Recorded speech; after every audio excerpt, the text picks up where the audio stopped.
Este, ok, bueno, bienvenidos a la sesión número 2 de mentoría del programa del Diplomado de Emprendimiento Social. Nos acompaña Paola García, estudiante del programa del Diplomado de Emprendimiento Social.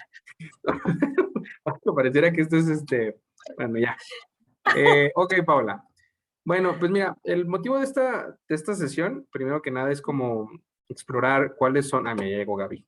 Ya llegó Gaby. El motivo de esta sesión es explorar cómo van, qué están haciendo, dónde están atoradas, qué les hace falta, cómo les puedo ayudar, qué les tengo que facilitar. O sea, al final del día, estos 50 minutos que estoy aquí soy completamente de ustedes. Entonces, lo que necesiten, empezamos a trabajar. Estamos comenzando 4 personas. Me parece una sesión ya bastante grande, ¿no? De 4. Creo que está bien, de 4 personas. Entonces, primero me gustaría escuchar cómo se sienten con el diplomado y en particular si tienen alguna duda respecto a lo que estamos haciendo.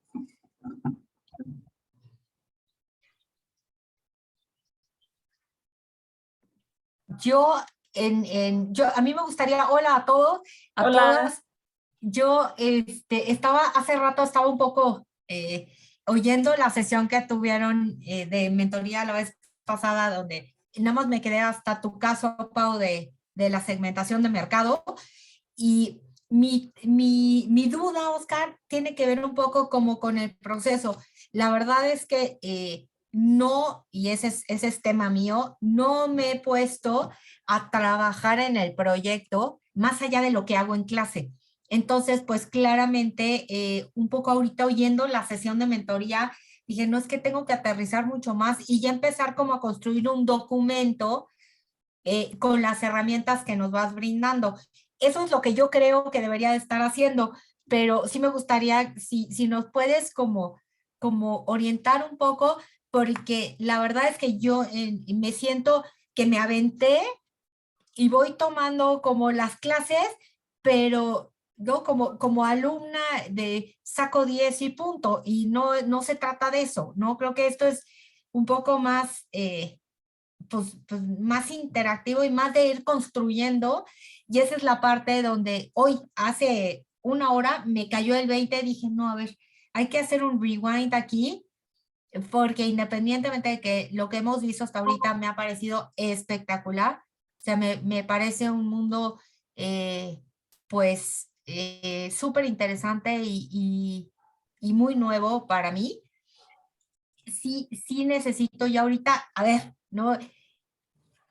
¿Cuál sería tu recomendación de cómo empezar, ¿no? Y mira, hasta, no les miento, me fui a comprar un hermoso cuaderno y dije, a ver, si así me ordeno, porque no estoy sabiendo cómo aterrizar todo el conocimiento que vamos teniendo cada semana. Ok, a ver, entonces vamos por partes. Primero que nada, les quiero platicar de un libro que les voy a mostrar. No sé si se los puse, a ver si se alcanza a ver, porque luego no se alcanzan a ver las cosas.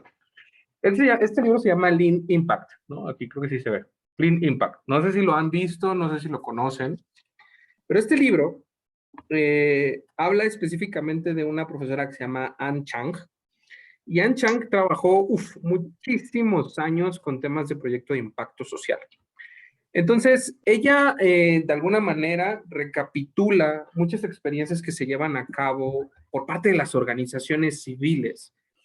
Y de repente ella en su explicación se da cuenta que no quiere decir que esté mal, pero sí existe un desacoplamiento entre los procesos estratégicos, sin juzgar al marco lógico, pero sí entre los ejes estratégicos del marco lógico con la operación y gestión de proyectos de impacto social. ¿Por qué? Porque cuando tú haces marco lógico, lo que haces es una estrategia de planeación estratégica robusta, ¿no? Pero de repente cuando estás en operación, te das cuenta que los resultados no dan lo que estabas esperando que dieran, ¿no? Cosas tan sencillas como de repente el proyecto está desalineado, los objetivos no se cumplieron, no podemos dar un giro de timón porque de repente ya habíamos comprometido los recursos. Seguramente, Gaby, tú sabes específicamente que tenemos que tener mucho cuidado con cómo se ejecutan los recursos. Y de repente el marco lógico, al ser una herramienta tan robusta, peca de ser demasiado detallista en la operación.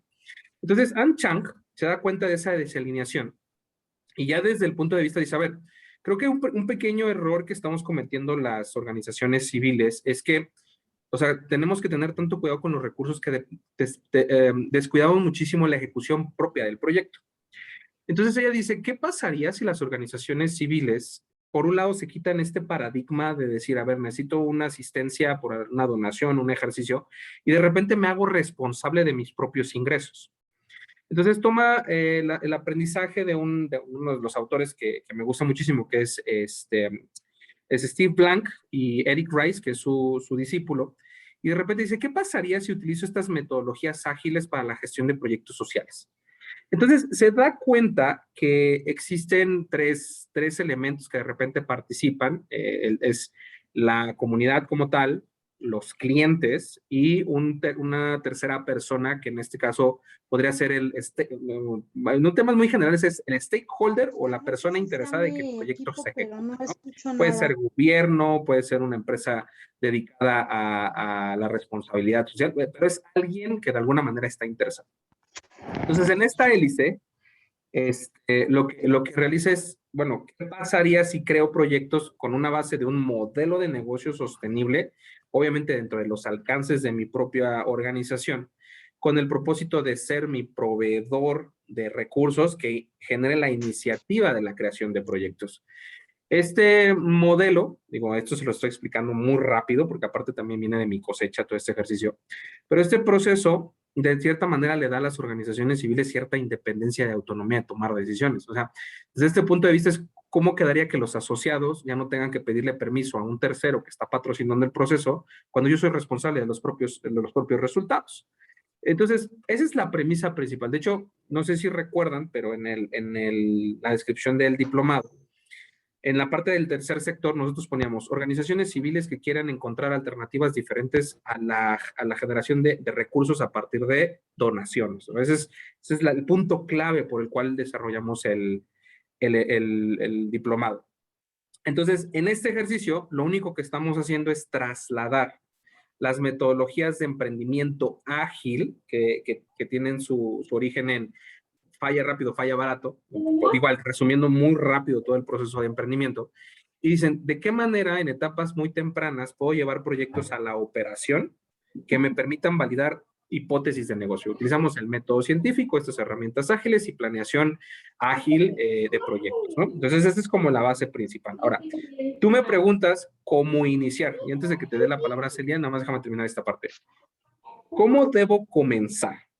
Bueno, debo comenzar entendiendo en dónde estoy y qué es lo que puedo hacer, cuáles son mis capacidades. Por tal motivo, el primer paso es un estudio del contexto y el segundo paso es un estudio interno de nuestras capacidades de respuesta. Ahora sí, Celia, ¿cuál era tu pregunta? Que levantaste la mano. No, Celia, ¿no tienes pregunta, Celia? No, no me escuchas. Oh. Bueno, lo vamos a grabar. Entonces, te bajo tu manita. Perdóname. Ok, entonces, hasta aquí creo que el primer paso, el primero que tenemos que hacer es entender el contexto y en dónde estamos parados, ¿vale? Entonces voy a compartir mi pantalla para explicarles, o sea, cómo se hace este proceso. Vamos a compartirles aquí. Y tengo que hacer un truco porque luego no puedo compartir desde la otra pantalla, pero aquí ya está. Esta es la señorita del INPE. ¿Estamos? Ok, entonces, existen muchos pasos a realizar durante el proceso de emprendimiento. Y entonces el primero que les dije es, a ver, hay que hacer un estudio de quiénes soy y en dónde estamos. Entonces, no sé si conozcan yo lo conozco como el modelo de caja negra. Yo soy ingeniero industrial y es el que usamos para los procesos. Pero lo que está diciendo este modelo que le estaba platicando es que algo entra, puede ser, no sé, vamos a poner unas bolitas como para hacer referencia que son recursos. Y algo al interior yo tengo que hacer, pues para entregar un resultado que puede ser un beneficio para un tercero o un retorno económico para la organización. Y todo esto debe de estar enmarcado en un contexto. ¿Okay? Ahora, en el contexto, y ahorita ya me voy a salir tantito de este punto, ¿no? En el contexto, como yo sé que se debe hacer el estudio, existen varios elementos, ¿no? Existe un sujeto, que en este caso es voy a hablar del sujeto como la organización o como la persona, en el caso que usan emprendedores, el emprendedor o la organización que está realizando el proyecto. Hay un objeto, que en este caso puede ser el producto, servicio o la propuesta de valor, ¿vale? Que es el que vamos a trabajar.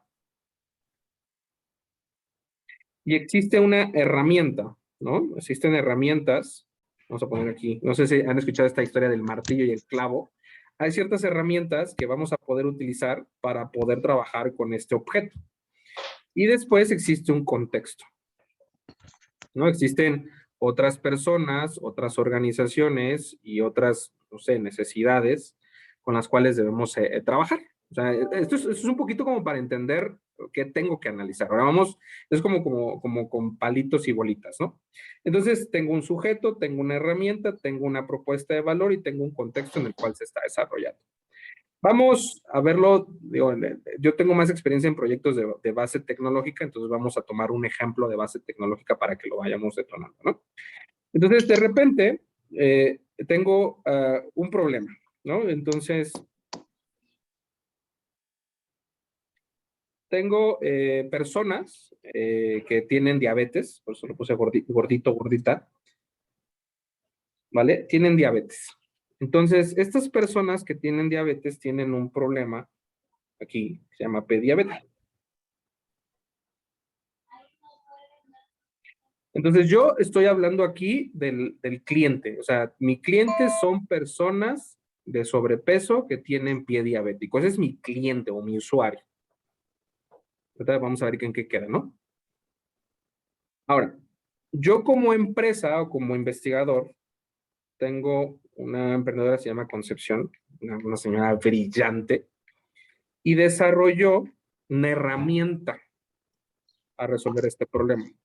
Desarrolló un parche que regenera el pie diabético o las heridas de pie diabético en 20 días a un cierto nivel de daño, ¿no? Entonces, ella tiene su propuesta de valor que va a ofrecer para curar a personas con pie diabético. Ahora, esto se los acabo de resumir, o sea, en niveles súper abismales, porque cuando estuvimos haciendo el reconocimiento, sacamos un montón de personas, o sea, clientes o usuarios. ¿Quiénes eran?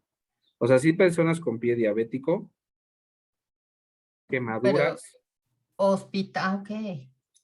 Es que todavía no llegamos ahí, espérame, porque eso es parte del contexto.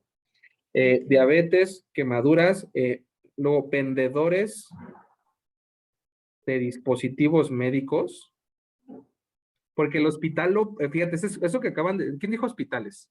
Yo.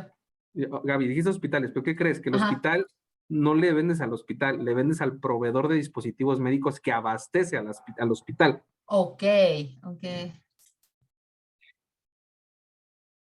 Quemaduras, diabetes, atletas.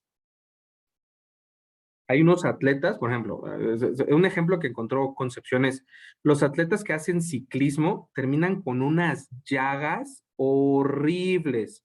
Personas que practican taekwondo tienen llagas horribles en los pies de tanto entrenar. Entonces, fíjense cómo en el contexto la pregunta es, oye, ¿qué personas necesitan regenerar el tejido tisular, creo que se llama, o sea, la piel, en momentos muy rápidos por necesidades de salud o eficiencia o funcionalidad? Entonces, o sea, esto que está aquí es lo que nos hicimos la gran pregunta. Digo, ya salió a hacer muchas entrevistas y debe ser, mira, el mundo es enorme, pero me parece que este va a ser con el que yo quiero iniciar. Ahora, estoy partiendo del principio de que ella desarrolló un dispositivo que permite regenerar el tejido celular en maneras muy aceleradas. Se definió en un problema específico y se determina con una persona en específico. Entonces, aquí lo que identificamos es qué tenemos, a quiénes podemos servir y qué de lo que tenemos podemos utilizar para servir a esas personas. Ahora, esta es la capacidad interna. ¿no? Ella identificó una tecnología propia que tenía alguna propiedad que podía ponerse al servicio de alguien más. Esta es la necesidad del exterior.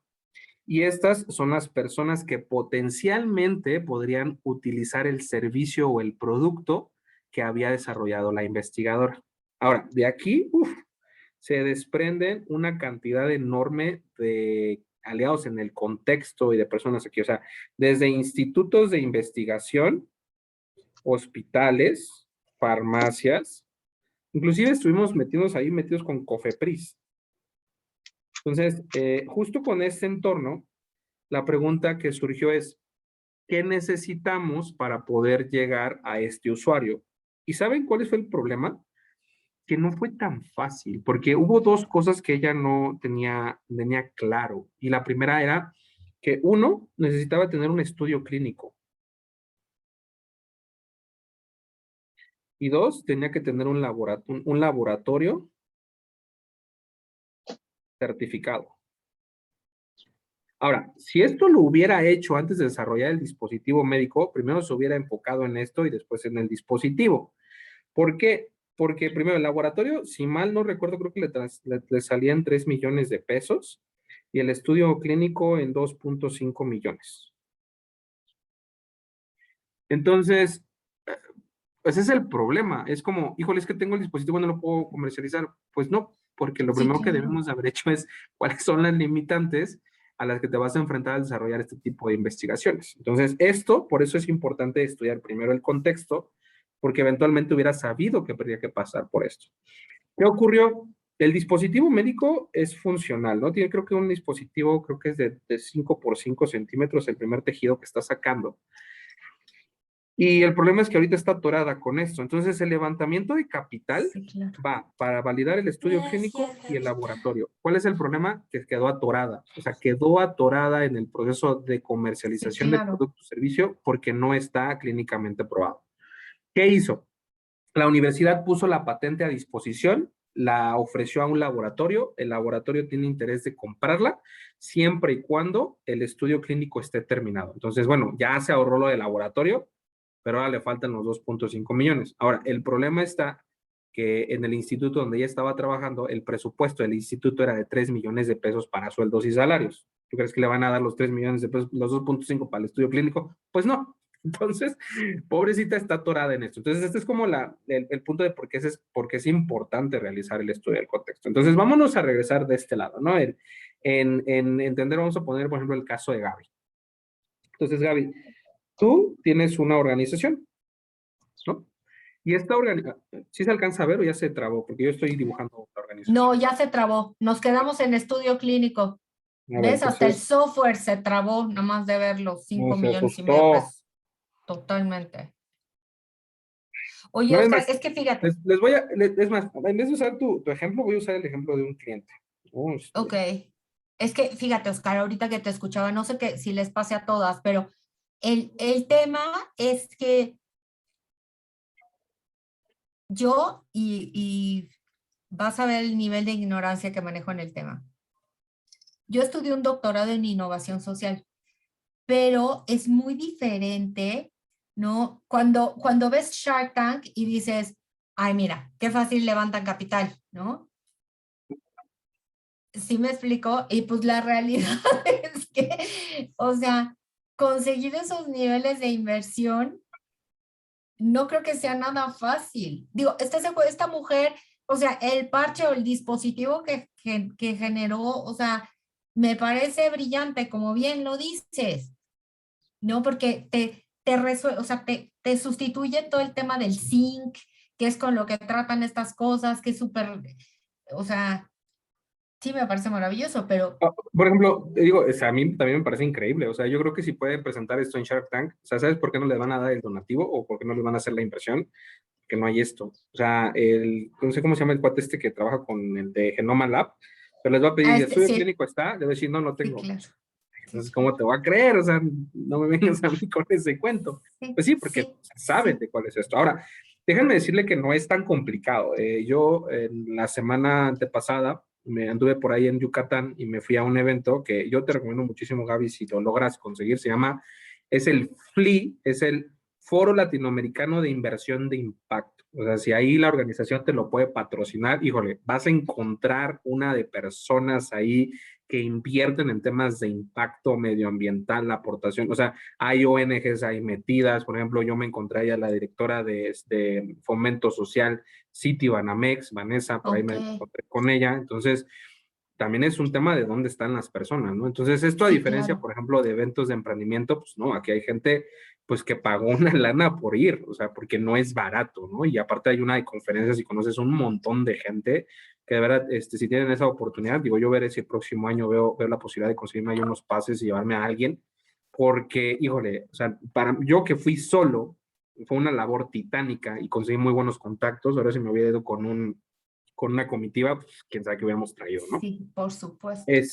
Bueno, entonces voy a regresar a esta parte. Voy a poner el caso de un cliente, no voy a decir su nombre por obvias razones, pero sí voy a hablar un Ujú. poquito de modelo de negocio, ¿no? Digo, si ya si deducen quién es, pues ya solito me di de cabeza, pero vamos a hablar de un cliente. Mira, mi cliente tiene un modelo de negocio pues sí, vamos a decir un poquito de asistencia social, es internacional este cliente, y este cliente, temas muy generales, hace casas para personas que no tienen hogar, ya, ¿no? Hace casas. Eh, Y en el hacer casas tiene dos formas. La primera es que recibe aportaciones del exterior y ellos con la comunidad y en la aportación del exterior pone los materiales, la comunidad pone la mano de obra y entre todos levantan las casas. ¿Vale?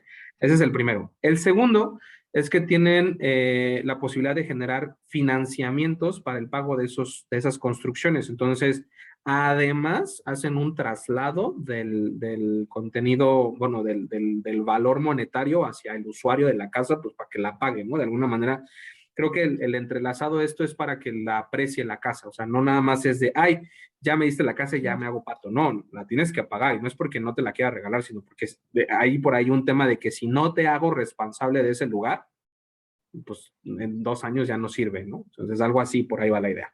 Entonces, eso lo voy a dejar así como, eso es la manera en la que funciona. Recibe donativos, genera casas, hace comitivas, tiene un chorro de cosas. Pero, ¿qué creen? En todo este ejercicio, al interior de este modelo de negocio, en el exterior y en el interior, tienen fortalezas. Ya.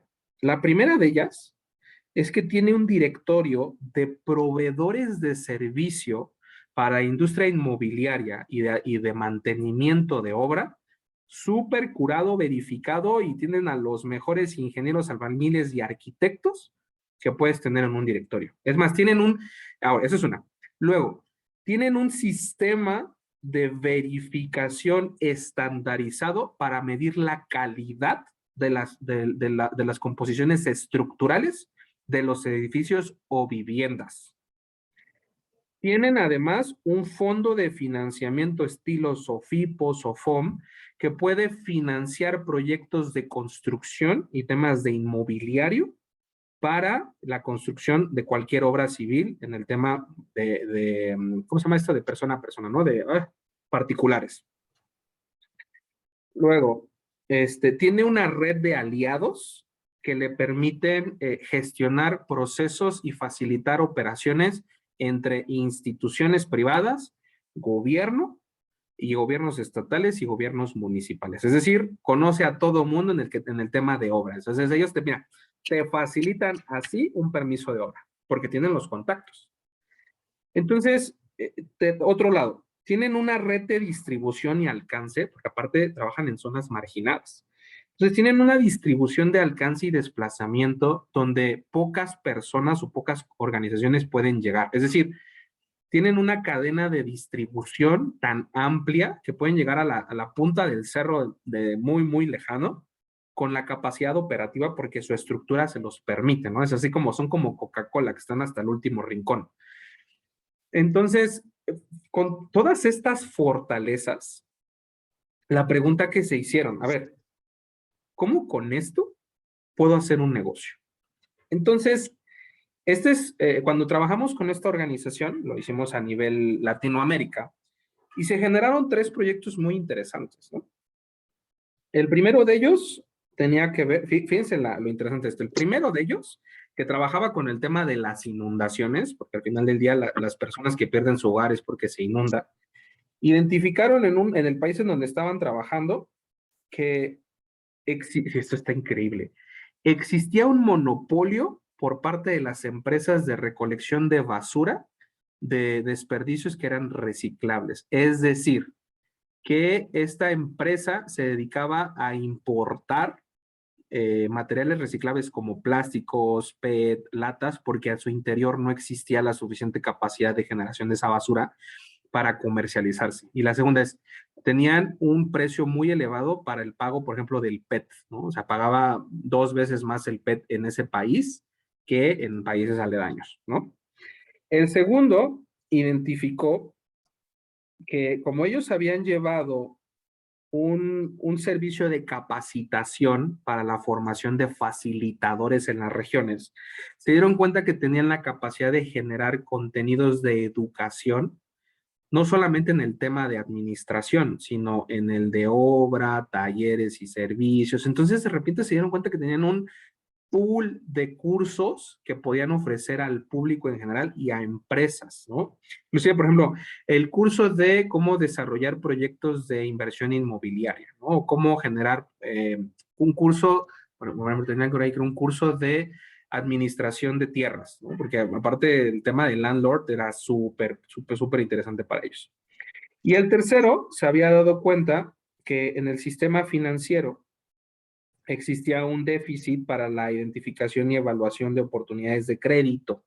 Vamos a imaginar un poquito como en México y Electra, ¿no? Entonces, un problema principal de la industria inmobiliaria en México es que lamentablemente las personas que no tienen dinero, pues no se les da un crédito. O sea, tienes que ganar, creo que en México, alrededor de 30,000 pesos para tener acceso a una casa de interés social.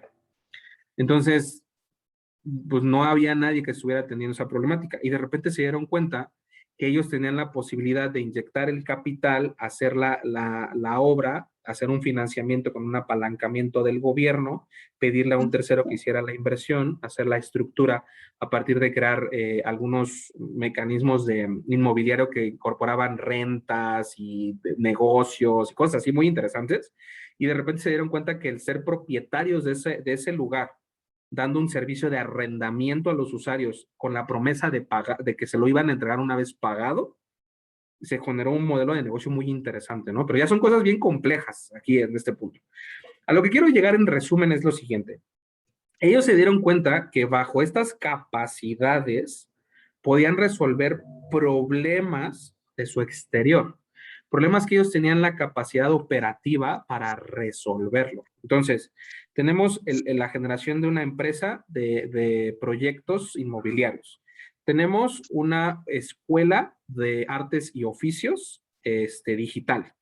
Y tenemos un sistema de recolección en importación y exportación de materiales de desecho para reciclaje. Y de repente es, a ver, Oscar, me estás diciendo que una empresa que se dedica a la creación de casas por interés social, como una alternativa adicional a las respuestas de gobierno, es capaz de desarrollar todo esto. Pues sí, porque tiene la capacidad. Entonces, el problema que vas a enfrentar, Gaby, es cuáles son, o sea, la pregunta que yo te haría es, ¿cuáles son las capacidades que tiene tu organización que al hacer un cierto reacomodo de las piezas al interior, puedas atender una problemática al exterior que tenga una necesidad particular por la cual te puedan pagar por el servicio? ¿No? Esto se vuelve súper interesante porque quiere decir que al interior tienes que saber claramente cuáles son tus capacidades internas para el desarrollo de otros mecanismos. Yo trabajé esto creo que se los puedo decir, no creo que haya problema, yo trabajé en Grupo Electra, yo trabajé en el área de auditoría como consultor, ya tiene muchísimos años, o sea, yo salí en 2007 de la universidad y en 2008 fui consultor junior en temas de auditoría en procesos. Entonces, fíjense que yo ahí metido, como me encantaban muchísimo los números. Desarrollamos un algoritmo que permitía extraer de las bases de datos comportamientos atípicos de la asignación de créditos. Así como yo, tenía otro compañero que había desarrollado un algoritmo que permitía determinar comportamientos atípicos del arqueo en caja, a caja anclada y caja y bóveda, para identificar faltantes en caja, ¿no? O sea, nosotros ahí ingenieros y matemáticos metidos ahí haciendo cosas bien interesantes. Y de repente una de las preguntas que nos hizo nuestro jefe es, oye, ¿esto se lo podemos vender a otro banco? ¿Se lo podemos vender a una caja de ahorro? Y oh sorpresa, 2 años después se genera el grupo de auditoría externa, Grupo Salinas, y de repente empezamos a vender servicios de auditoría de estas cosas. O sea, instalamos sistemas de monitoreo de operaciones de riesgo crediticio algunas otras corporaciones, no tan grandes como Banamex o Bancomer, pero sí algunas financieras que no tenían esta capacidad operativa, ¿no? Financieras más chiquitas. Luego, en los servicios de auditoría interna, en tienda, logramos venderle a algunas pequeñas empresas que utilizaban retail, hacerles las auditorías internas en servicios. ¿Por qué? Porque nosotros auditábamos todas las tiendas Electra, o sea, sabíamos de pe a pa el mecanismo que tienes que saber para hacer una auditoría. Y lo único que hicimos fue ofrecerlo al exterior. Pero ya teníamos muy claro que esos servicios que habíamos desarrollado al interior lo podríamos vender al exterior. Entonces, a lo que voy es, esto viene de un profundo conocimiento de tus capacidades internas. Entonces, digo, aquí es donde puedo abusar un poquito de la teoría de Michael Porter diciendo, a ver, pues, ¿cuáles son tus competencias, no? No es tan fácil, o sea, yo también creo que en un punto lo que plantea Porter hoy, creo que yo no tengo el conocimiento suficiente para hacer un análisis de diagnóstico de este tipo, pero sí entendería, por ejemplo, en dónde podemos obtener capacidades específicas de desarrollo. Entonces, así muy rápido, Gaby. O sea, tu organización, ¿cuáles son estas unidades operativas que crees que estos servicios se pueden ofrecer? A lo mejor no a otras ONGs al exterior, pero a lo mejor sí a una institución privada que busque servicios de calidad como los que tú haces para tu propia organización. No, total, súper claro, Oscar, muchas gracias, porque la verdad es que sí, yo tenía muy claro el proyecto con el que entré al diplomado, pero sabes que después de analizarlo y de los últimos módulos se queda corto. O sea, Bueno, me el primer parece, viaje de 1 millón de millas pasa con el primer paso. Entonces, sí, digo, si se queda corto no pasa nada. Lo menos que puede ocurrir es que gire y cambie en el proceso, pero lo que creo que es más importante es que quede bien claro cómo vas a arrancar. claro, Entonces, sí, voy a regresar a lo que ocurrió en la mentoría anterior y en mi última sesión, más lo que estuvieron viendo con Andrea, ¿no? O sea, la primera que creo que es súper clara, la pregunta es, ¿quién es mi cliente? sí. Y esta viene del profundo sentido de empatía, de decir a quién quiero servir, ¿vale? Yo no quisiera iniciar con el que tradicionalmente se hace de cuál es tu proyecto, ¿no? Porque al final del día el proyecto puede cambiar si la necesidad de la persona cambia. La segunda pregunta a resolver es, ay, ¿cuál es su problema? Y fíjate que el problema, o sea, tan claro debe de ser que es o sea, mi problema es que quiero ayudar a las personas con pie diabético a poder sanar su pie en menos de 20 días. Ya, el problema. Y de repente me dicen los emprendedores, oye, pues es que es muy puntual, que no. Oye, pero más claro, no lo puedes tener. O sea, ya quiero curar a las personas que tienen pie diabético. Híjole, si vean las cosas que aprendimos ahí, aprendimos un chorro de cosas. Hicimos un experimento de entrevista y justo lo que hicimos se llama falséalo o como pretender que lo tienes, se llama. Entonces nosotros hicimos un ejercicio en unos grupos de WhatsApp, de Facebook, donde decíamos, tenemos un dispositivo que permite la regeneración de tejidos para pie diabético y estamos tratando de entrevistar a algunas personas para entender la problemática del pie diabético. Y le pusimos ahí la propuesta de valor, ¿no? Regeneración del tejido en menos de 20 días. Híjole, o sea, yo nada más cuando escuché que esta concepción había registrado 1,500 personas interesadas en el producto, digo, desde que me emocionó hasta que me dio un montón de tristeza, ¿no? Porque, digo, se nota aquí en el ejercicio que es algo súper importante que hay que resolver. Entonces, cosas tan, digo, esto es en general, ¿no? Porque cuando estábamos aquí adentro en el ejercicio de entender su problema, ¿saben? En el proceso, digo, yo lo estoy hablando por la experiencia propia de Concepción, ¿no? No por lo que puedan decirme los números.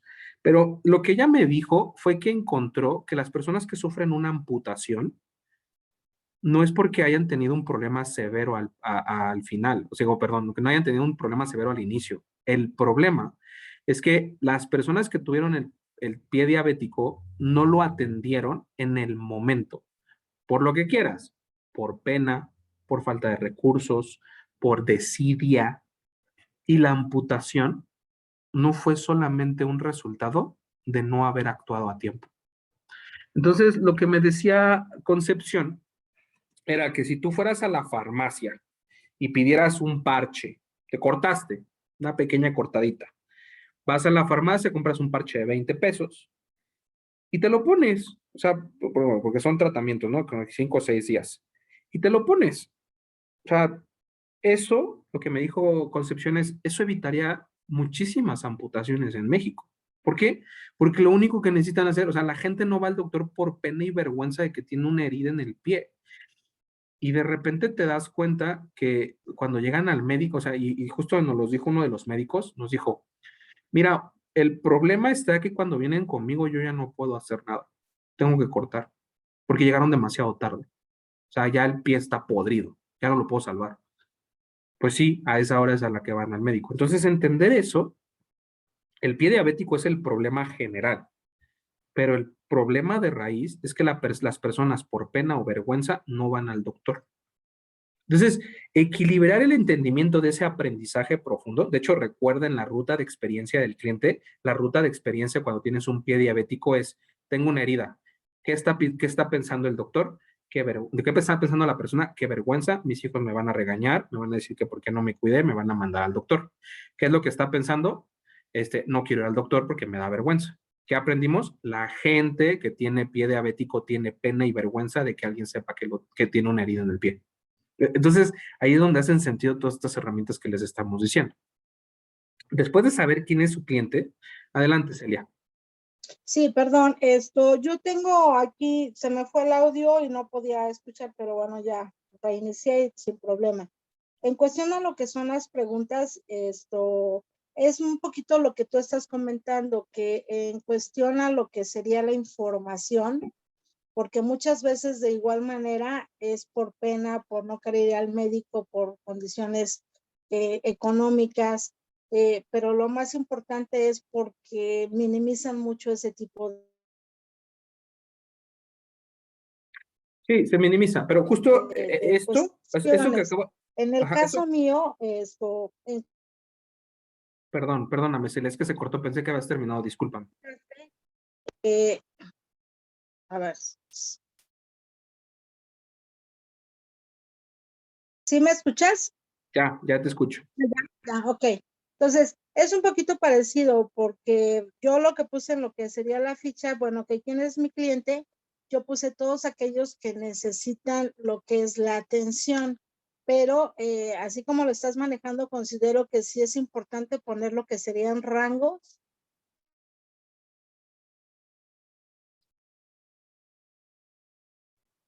O sea, aterrizar un poquito de...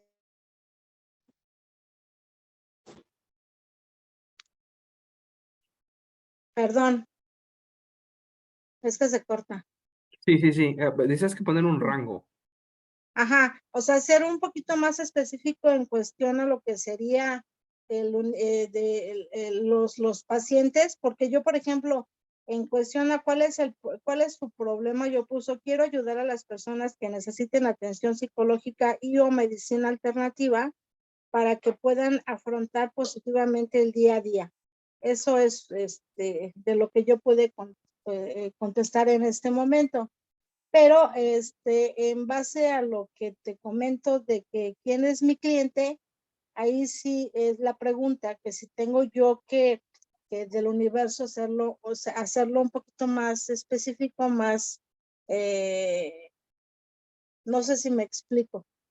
Sí, claro, con toda razón.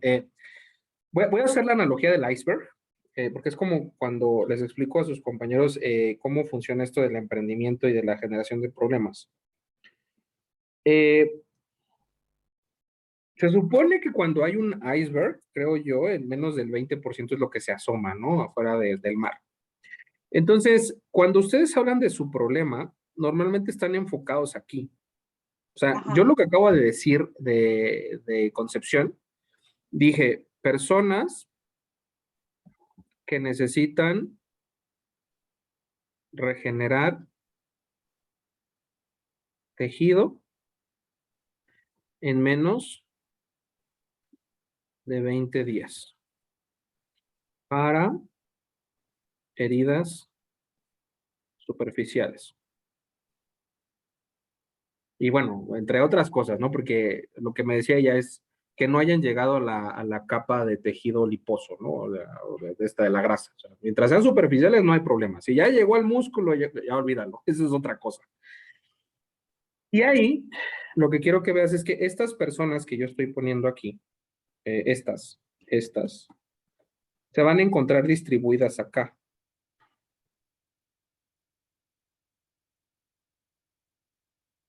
Entonces, ¿a dónde llegamos? O sea, ¿a dónde llegamos? A que tú debes de partir de la base aquí. Tienes que decir, ¿con cuál voy a comenzar?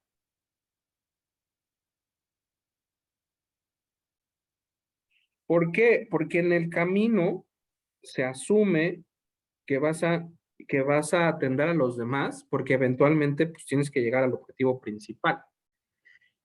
Estuve trabajando en una de las mentorías con una de sus compañeras. Déjame ver si puedo mostrarles el ejercicio que armé ayer con ella.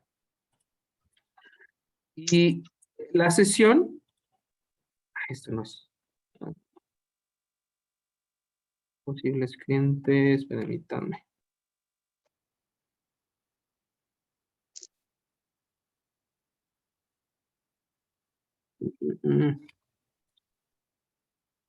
Déjame ver. ¿Dónde dejé ese? A ver, aquí debería de estar. Dame un segundo. Digo, ya porque ya vamos a acabar, me voy a dar mi clase. A ver, voy a abrir.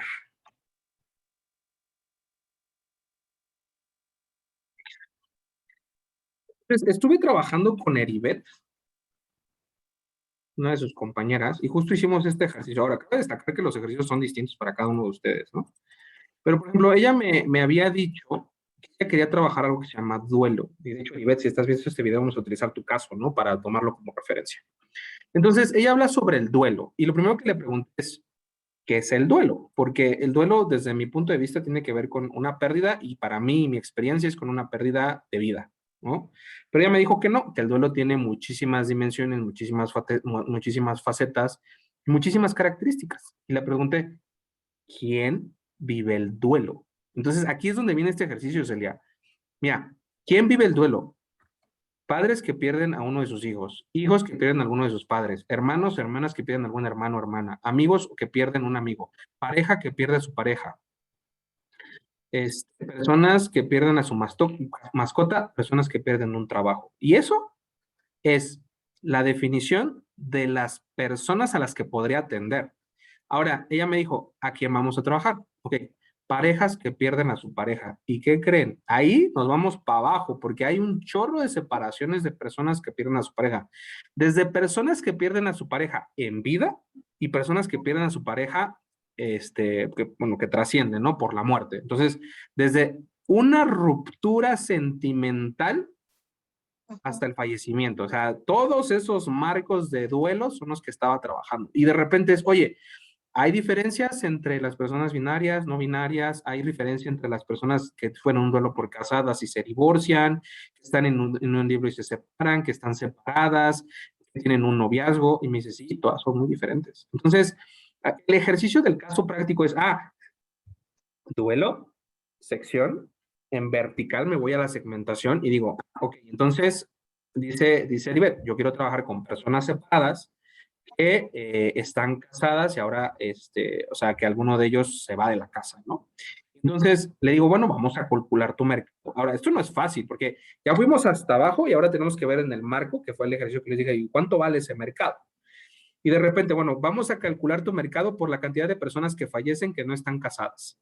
Luego, las personas que fallecen y que están divorciadas, que están divorciadas, o sea, ¿cuántos se divorcian al año? Y luego vamos a estimar la edad promedio de los matrimonios y determinaremos la cantidad de decesos que ocurren de 18 años en promedio a la edad promedio de matrimonio. Entonces, hicimos aquí un planteamiento de hipótesis, es decir, creo que con esto podemos sacar tu estimación del tamaño del mercado, ¿no? Y luego me dijo, ¿qué crees? Que no nada más es esto. O sea, además son las personas que no fallecen, sino las que se separan por noviazgo.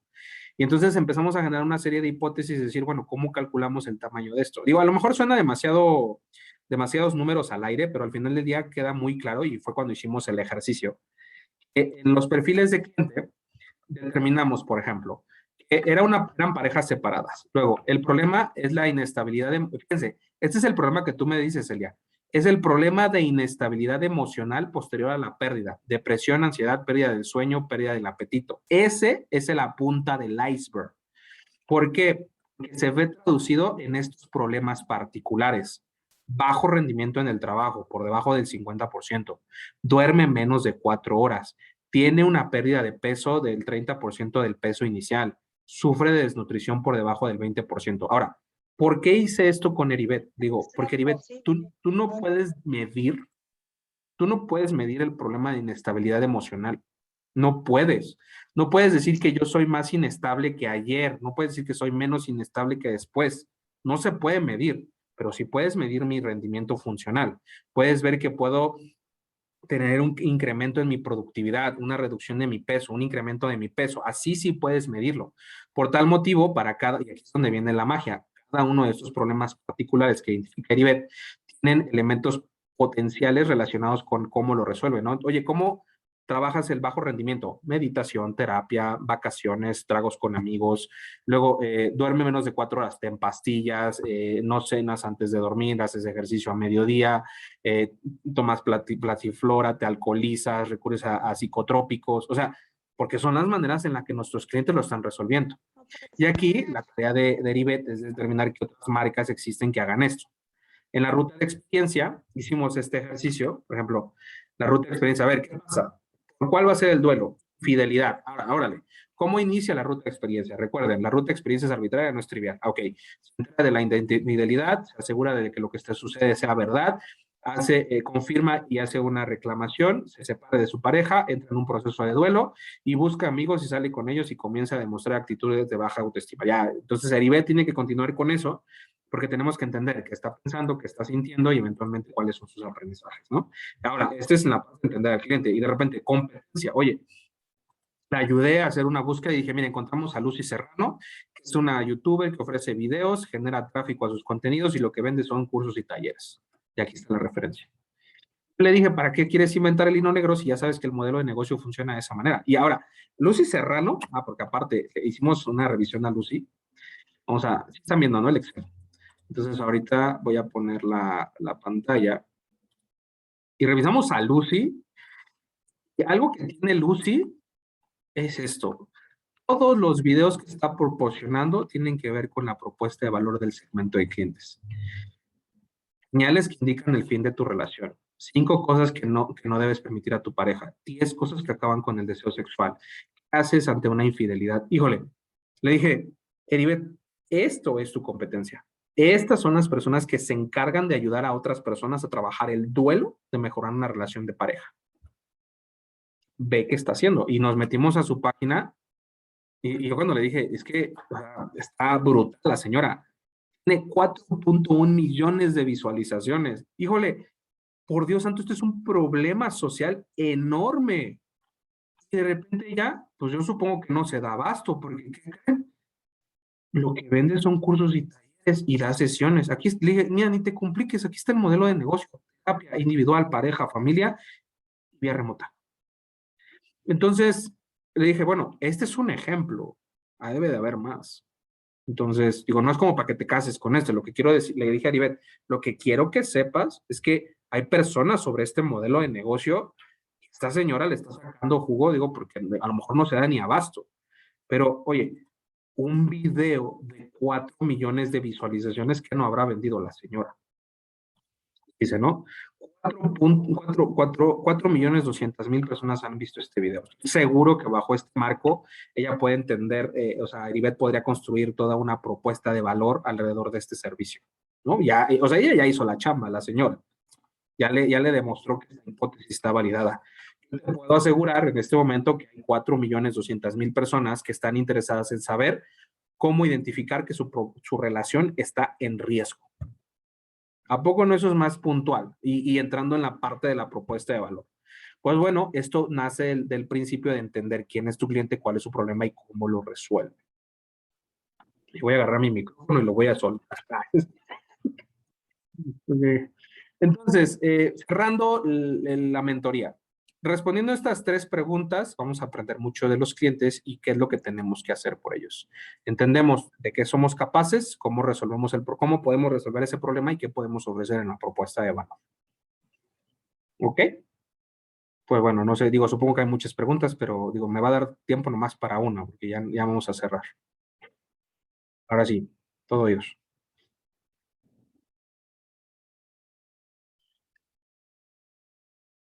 Ay, los dejé con cara de... emoji, a ver, ahí va el emoji. Literal. Yo voy a poner mi emoji, a ver, emoji.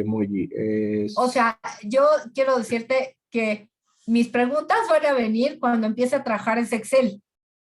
O sea, ni siquiera puedo elaborarlas ahorita porque, Sí, está bien, primero porque al déjame final del empezar día... el Excel. Ahora, recuerden, esta es una propuesta profesionalizante, no es que conozcan las herramientas. Yo los invito a que las usen. No los voy a obligar porque tampoco se trata de eso, ¿no? Porque yo sé que algunos de ustedes, ustedes trabajan, tienen cosas que hacer y yo sé que entre las medidas de sus posibilidades lo van a poder hacer, pero sí los invito a que las realicen para que eventualmente se enfrenten a estos retos, ¿no? ¿Y ahora qué pongo aquí? Pues hasta que no lo hagamos nos vamos a dar cuenta, ¿vale? Bueno. Pues bueno, entonces, si no hay más preguntas, damos por cerrada nuestra mentoría del día de hoy y de nuevo, la tarea sería responder a las preguntas. ¿Quién es mi cliente? ¿Cuál es su problema? ¿Cómo lo resuelve? ¿Y cómo ¿Ok? lo resuelve? Perfecto. Perfecto. Pues No, bueno, bueno. muchísimas gracias. Tengan buena tarde, cuídense, tengan unas excelentes vacaciones. Nos vemos el viernes. El sábado no hay sesión, pero nos vemos el viernes. Buenísimo. ¿Va? Muchas gracias, Oscar. Muchas gracias. Adiós a todos. Bonita Adiós. semana. Igualmente.